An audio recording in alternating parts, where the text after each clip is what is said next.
যে প্যাসকেলের মানববন্ধন হবে, আমাদের অফিসে সবাইকে থাকতে হবে, তাই সবাই চলে আসেন। অলরেডি মানববন্ধন শুরু হয়ে গেছে।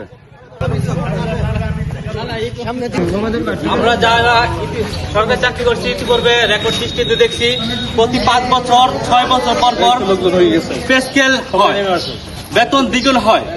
কিন্তু 2015 সালে সর্বশেষ পে স্কেল নির্ধারিত হয়েছে।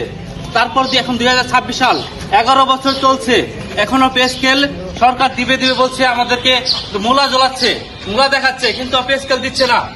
আর 2015 সালে পে স্কেলে যে বিষয়টা আমরা দেখেছি, 20টি গ্রেডের থেকে 10ম গ্রেডে একরকম টাকার ডিফারেন্স অনেক থাকে, এবং 20তম গ্রেড থেকে 11তম গ্রেড টাকার 200-300 ডিফারেন্স থাকে।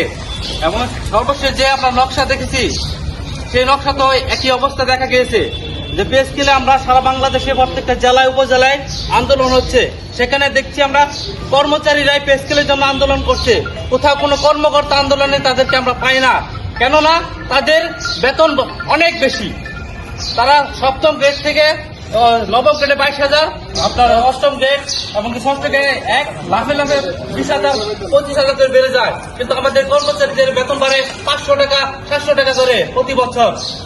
আমরা চাচ্ছি 9ম পে স্কেল একটা বৈষম্য মুক্ত বাংলাদেশ হোক, বৈষম্য মুক্ত পে স্কেলের দ্রুত পে স্কেল ঘোষণা করা হোক।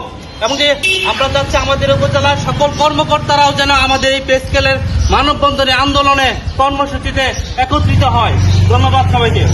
আরেকটা বিষয়, আমরা যে বাজার করি একজন কর্মকর্তা একই বাজার করে, তাদের জন্য আলাদা বাজার নাই, আমাদের জন্য আলাদা বাজার নাই। আমরা একই বাজার থেকে আমাদের বাজার করতে হয়।